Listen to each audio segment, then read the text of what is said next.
So what keeps me awake at night as a pharmaceutical physician, a medical affairs pharmaceutical physician, is if a medicine that I'm responsible for goes the way of Betamax.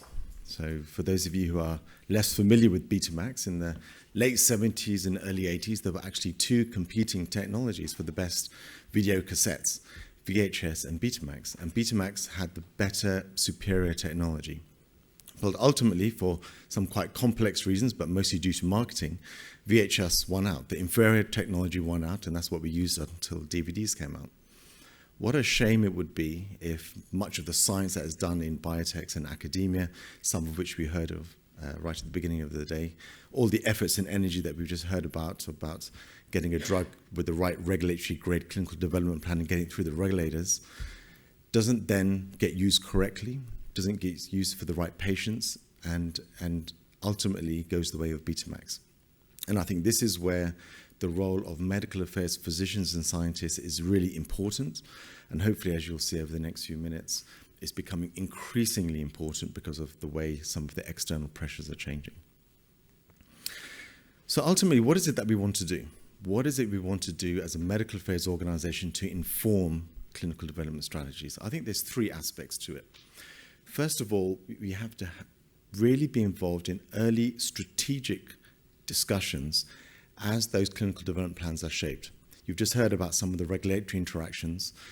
Medical affairs physicians should be involved in that, bringing in insights from academia, insights from patients, insights from other companies, insights from KOLs, and helping to shape those early clinical development plans. We all know, like an oil tanker, once it starts on a particular course, to make it move or course correct a little bit later takes a lot of energy and effort.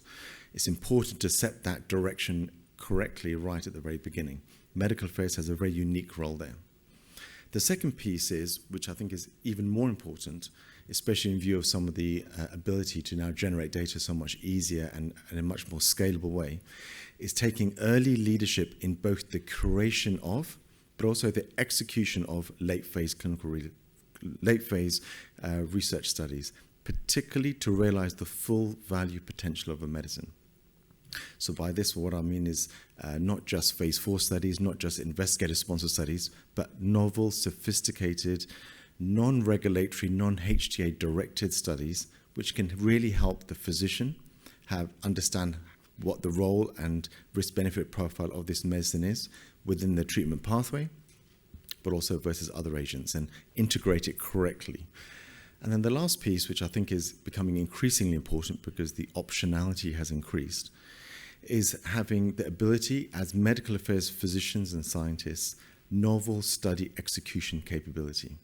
Really not just working and using traditional methods or semi-traditional methods that our clinical development colleagues use, but working with the wider internal stakeholders, including epidemiology and outcomes research, and coming with new and different ideas of how to do clinical research to really understand a medicine well. So this is what we really want to achieve. However, often you'll come up into lots of challenges. I remember having a discussion with the chairman of R&D of a very large pharma company that I was working for, with a very nice, what I thought was a very nice, sophisticated medical affairs integrated evidence generation plan, which was going to cost 40 million. And he said to me, well, Faisal, would you rather do all of these studies, or would you rather do one phase 2 proof of concept clinical development study? So that's where I realized that actually why we need to do these studies and what the importance of these studies are is lacking amongst many of our clinical development colleagues, which then causes a cycle of lack of focus of, and thus investment in medical affairs research strategies, both listening to us in terms of shaping the clinical development plans, but also investing in us, money, resources, people, and expertise to develop that data. So really, I think there's three. So how I then articulated back to him about why I thought it was important is, and we've heard already today, that there are several unmet needs. Drug development has always been complicated, but it's getting increasingly complicated. And what's actually happening, as we've heard already, drugs are getting approved with smaller and smaller regulatory packages and with surrogate endpoints. In oncology, where I've spent most of my career, we are now almost at the stage where we do 10-patient proof of concept studies, 50 patient approval studies, usually single arm. At that point, all you know is that the regulators believe that the drug has a positive risk-benefit profile, the drug works, full stop. It's up to the medical affairs then to step in and to fill in all those gaps strategically early on and not too late that it doesn't make any use or no sense. This pressure to decrease R&D timelines. We heard a little bit about investors before. They want to decrease R&D timelines because of the expense. But most of all, perhaps patients want those R&D timelines reduced. And we heard a little bit about, in the HIV talk, about the long time he was waiting for those new novel drugs to come through. I think it's important that we look at different ways to decrease those R&D timelines. And I think medical affairs has an important role to play in that.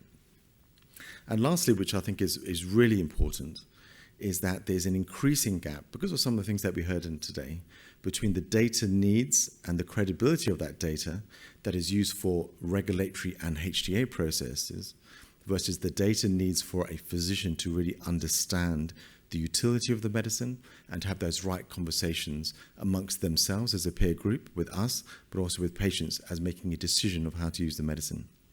So what this really means is that you need a different type of data that needs to be generated. Again, the role of medical affairs. So really we need to have a much more holistic approach really to enable the successful integration of new products at or soon after the time of launch by enabling better characterization of the medicine, building and expanding the value proposition of the medicine, and not that it happens by accident or by natural evolution over a period of time at a point where it doesn't make any sense 5, 6, 7, 8 years after launch, but it happens right at or sometimes even before launch. This is the future medical affairs. If by this point you still haven't convinced your senior clinical development colleagues to invest in your medical affairs plan, I think you can bring it back to some of the changes that are happening externally.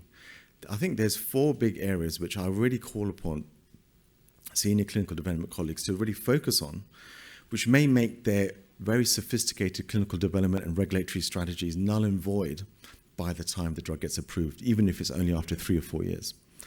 First, we know that payers are increasingly collaborating within Europe. Payers are really talking to each other to harmonize how they will look at comparative effectiveness, how they will understand comparative effectiveness, and what kind of endpoints they would like to see and not see, including novel data sources. Medical affairs has a really important voice to play in generating the right type of data to inform those very early on. That's really, really important. Second, and we've already heard, the regulators are reducing the amount of data that they think they need, partly because of the validation of surrogate endpoints, partly because of precision medicine, but also partly because of the ability to collect data, and quite rich and sophisticated data after approval, which reduces the risk of a drug going on for a long period of time where it's not having the right effect or causing other safety issues.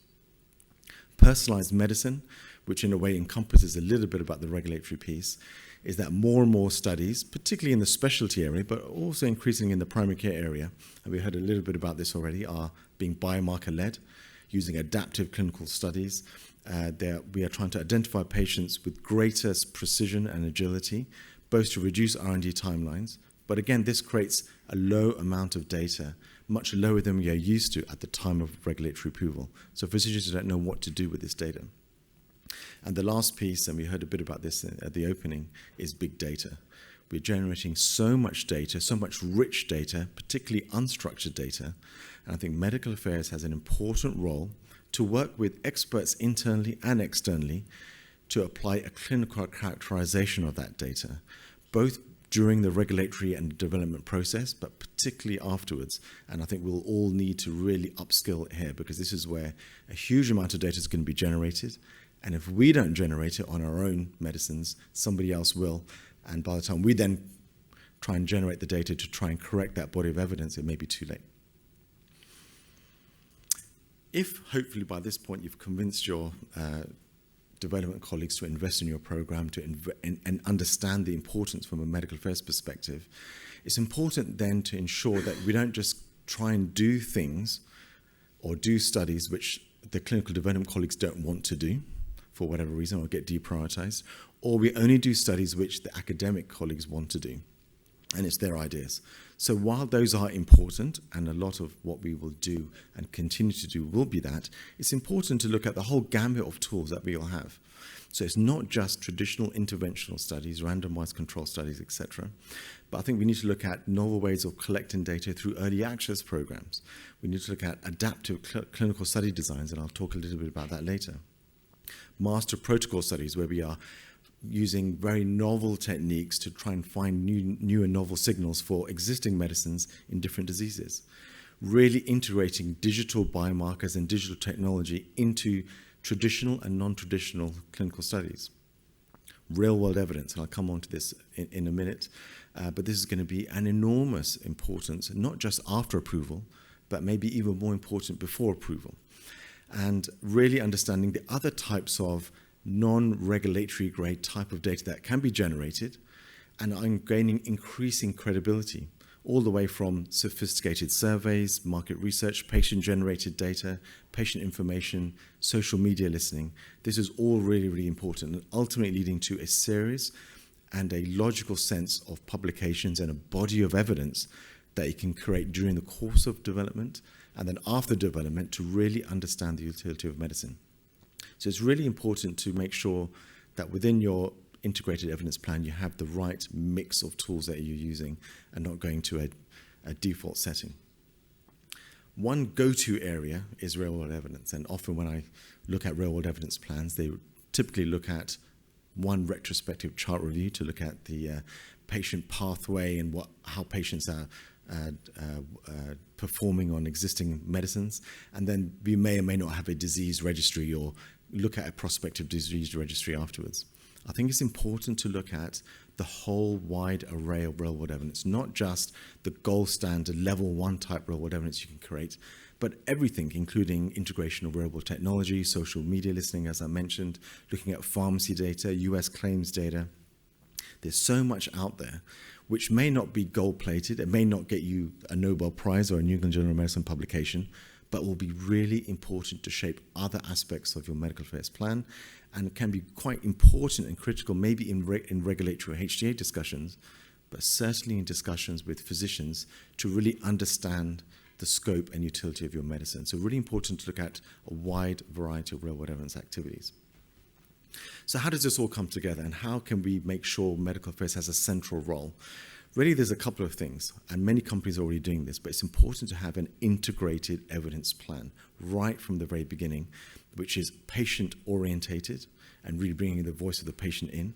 It's a global approach, so not just focused on the United States, but including Europe, Japan, China, and so on and so forth.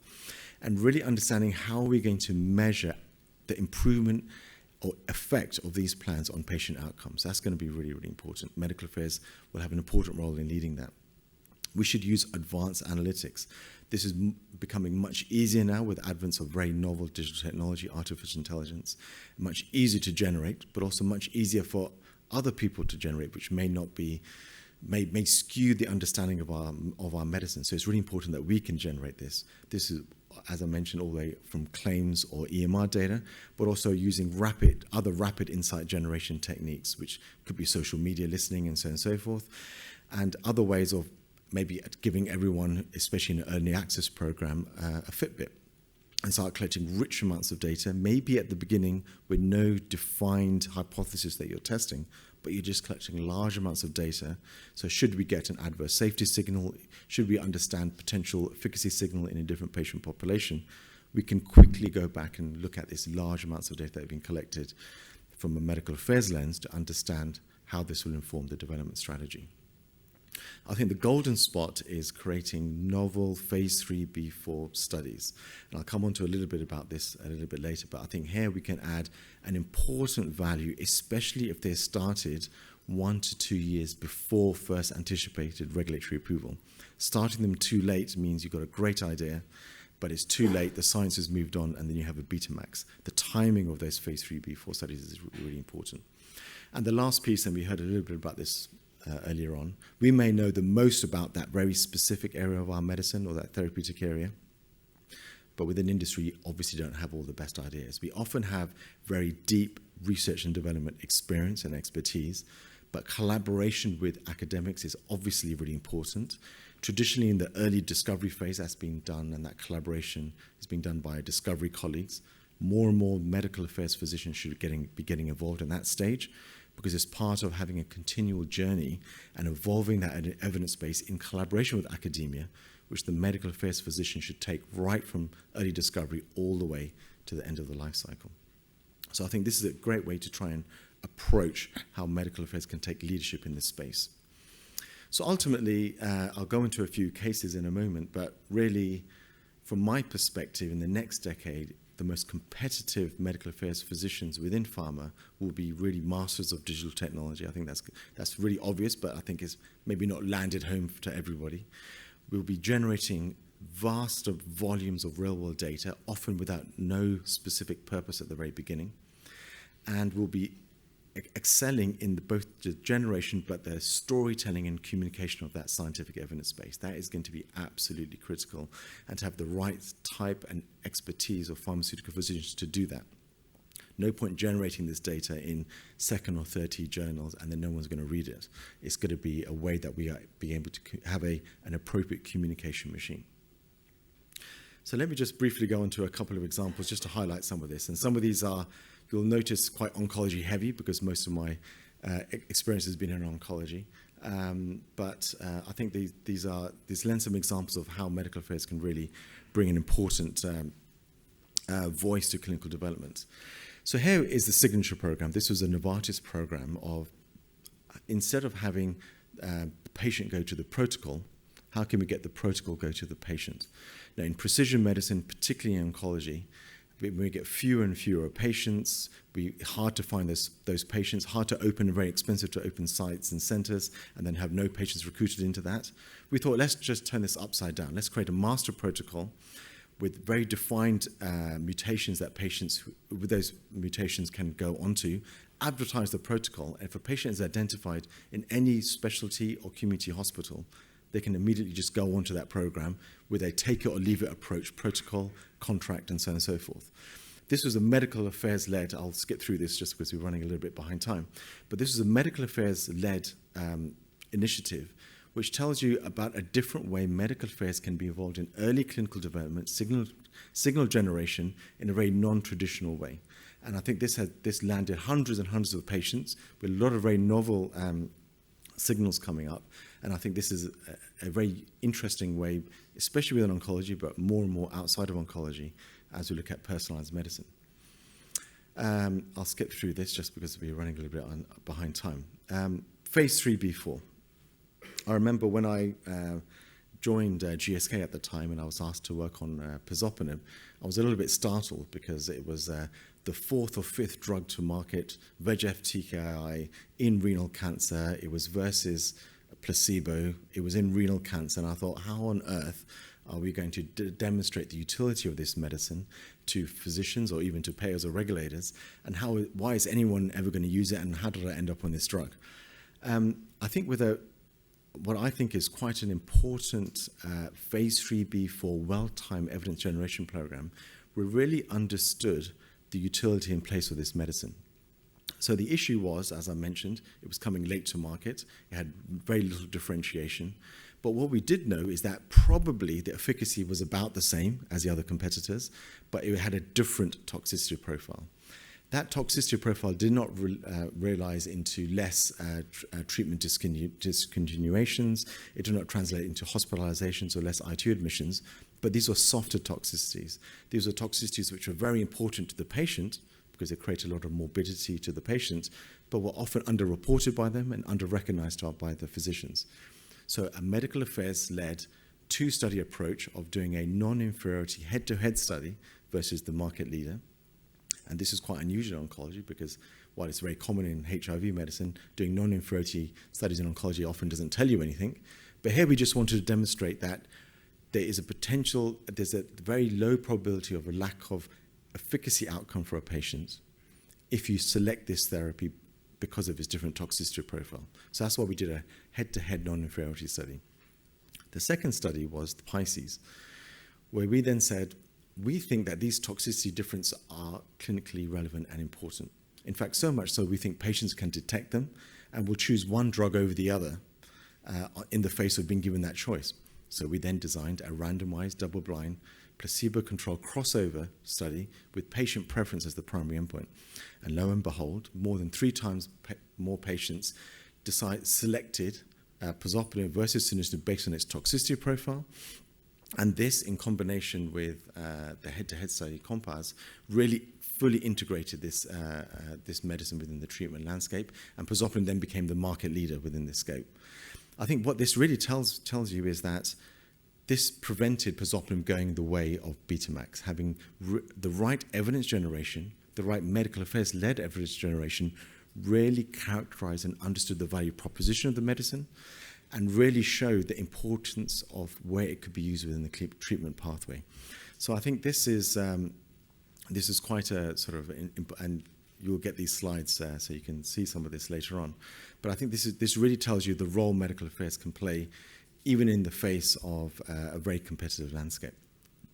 I will just very briefly touch on a couple of other examples that I have here around using drug utilization studies. We know more and more within hospital medicine and within precision medicine, within genetically defined diseases, regulators are demanding drug utilization studies.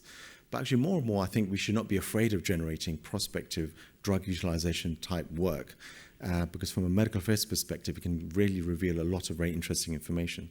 The BRIGHT registry, for example, with the Avastin, was created, and it was the first time it was demonstrated that bevacizumab was useful beyond progression.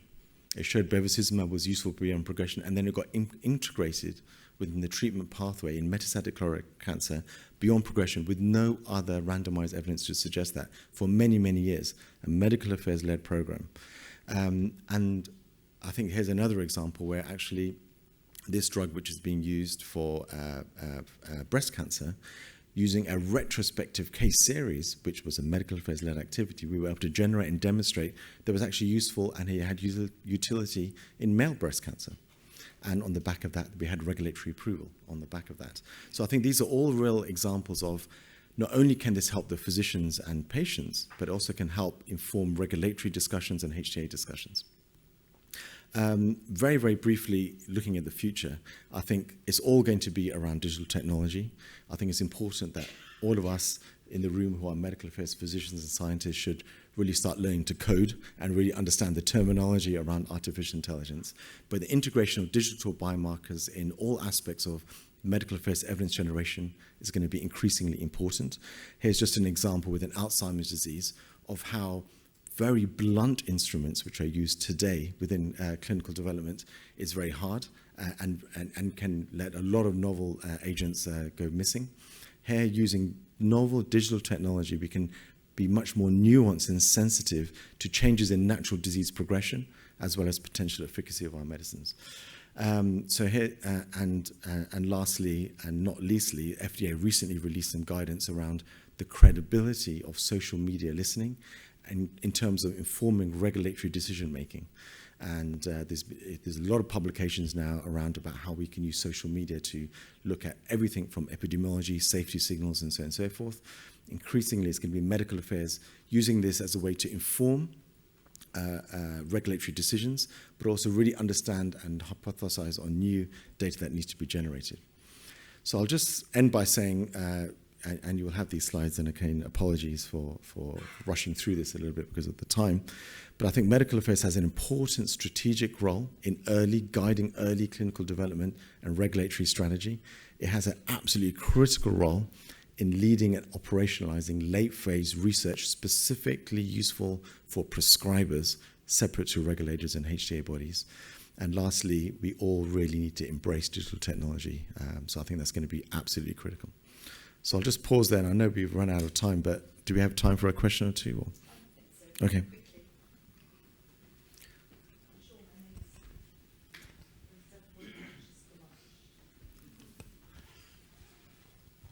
We have one question back there. Thanks, Faisal. Very interesting talk. Investigator-initiated studies. So you mentioned collaborative studies, but there was I didn't see IISs in that pathway. They tend to live in the medical affairs space. And what's your experience of IISs, both positive and negative? Yeah, I mean, I think this has been the bread and butter of the phase 3B4 medical affairs-led evidence generation program in the past. And I think medical affairs has had a very kind of administrative role in that in the past. I think that's going to be important, it's going to be critical, but I think we need to evolve from that into much more medical affairs sponsored studies in collaboration with academia. I think that's going to be important. Right. Well, Faisal, I think you may be approached over lunch. Yes. So thank you very much indeed.